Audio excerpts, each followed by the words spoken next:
आत्मा क्या है और मन क्या है?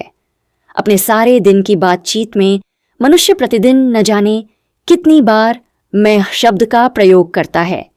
परंतु यह एक आश्चर्य की बात है कि प्रतिदिन मैं और मेरा शब्द का अनेकानेक बार प्रयोग करने पर भी मनुष्य यथार्थ रूप में यह नहीं जानता कि मैं कहने वाले सत्ता का स्वरूप क्या है, अर्थात मैं शब्द जिस वस्तु का सूचक है वह क्या है। आज मनुष्य ने साइंस द्वारा बड्ढी बड्ढी शक्तिशाली चीजें तो बना डाली हैं। उसने संसार की अनेक पहेलियों का उत्तर भी जान लिया है और वह अन्य अनेक जटिल समस्याओं का हल ढूंढ निकलने में खूब लगा हुआ है। परंतु मैं कहने वाला कौन है, इसके बारे में वह सत्यता को नहीं जानता, अर्थात वह स्वयं को नहीं पहचानता। आज किसी मनुष्य से पूछा जाए कि आप कौन हैं, तो वह झट अपने शरीर का नाम बता देगा, अथवा जो धंधा वह करता है वह उसका नाम बता देगा। वास्तव में मैं शब्द शरीर से भिन्न चेतन सत्ता आत्मा का सूचक है, जैसा कि चित्र में दिखाया गया है। मनुष्य जीवात्मा, आत्मा और शरीर को मिलाकर बनता है। जैसे शरीर 5 तत्वों जल, वायु, अग्नि, आकाश और पृथ्वी से बना हुआ होता है, वैसे ही आत्मा मन, बुद्धि और संस्कारमय होती है। आत्मा में ही विचार करने और निर्णय करने की शक्ति होती है, तथा वह जैसा कर्म करती है उसी के अनुसार उसके संस्कार बनते हैं। आत्मा एक चेतन एवं अविनाशी ज्योति बिंदु है जो कि मानव देह में भ्रिकुटी में निवास करती है।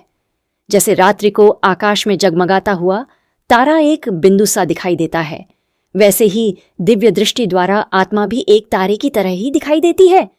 इसीलिए एक प्रसिद्ध पद में कहा गया है, भ्रिकुटी में चमकता है एक अजब तारा, गरीबानु साहिबा लगदा ए प्यारा। आत्मा का वास भ्रिकुटी में होने के कारण ही मनुष्य गहराई से सोचते समय यही हाथ लगता है। जब वह यश कहता है कि मेरे तो भाग्य खोटे हैं, तब भी वह यही हाथ लगता है। आत्मा का यहाँ वास होने के कारण ही भक्त लोगों में यहाँ ही बिंदी अथवा तिलक लगाने की प्रथा है। यहाँ आत्मा का संबंध मस्तिष्क से जुड़ा है और मस्तिष्क का संबंध सारे शरीर में फैले ज्ञान तंतुओं से है। आत्मा ही में पहले संकल्प उठता है और फिर मस्तिष्क तथा तंतुओं द्वारा व्यक्त होता है। आत्मा ही शांति अथवा दुख का अनुभव करती तथा निर्णय करती है और उसी में संस्कार रहते हैं। अतः मन और बुद्धि आत्म से अलग नहीं है। परंतु आज आत्मा स्वयं को भूलकर देह, स्त्री, पुरुष, बूढ़ा, जवान इत्यादि मान बैठी है। यह देह अभिमान ही दुख का कारण है। उपरोक्त रहस्य को मोटर के ड्राइवर के उदाहरण द्वारा भी स्पष्ट किया गया है। शरीर मोटर के समान है तथा आत्मा इसका ड्राइवर है, अर्थात जैसे ड्राइवर मोटर का नियंत्रण करता है, उसी प्रकार आत्मा शरीर का नियंत्रण करती है। आत्मा के बिना शरीर निष्प्राण है, जैसे ड्राइवर के बिना मोटर।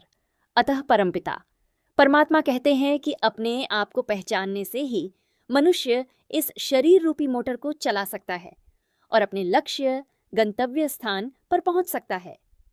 अन्यथा जैसे कि ड्राइवर कार चलाने में निपुण न होने के कारण दुर्घटना, एक्सीडेंट का शिकार बन जाता है और कार उसके यात्रियों को भी चोट लगती है।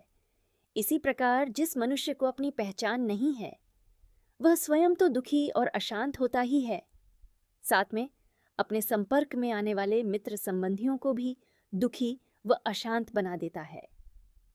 अतः सच्चे सुख व सच्ची शांति के लिए स्वयं को जानना अति आवश्यक है।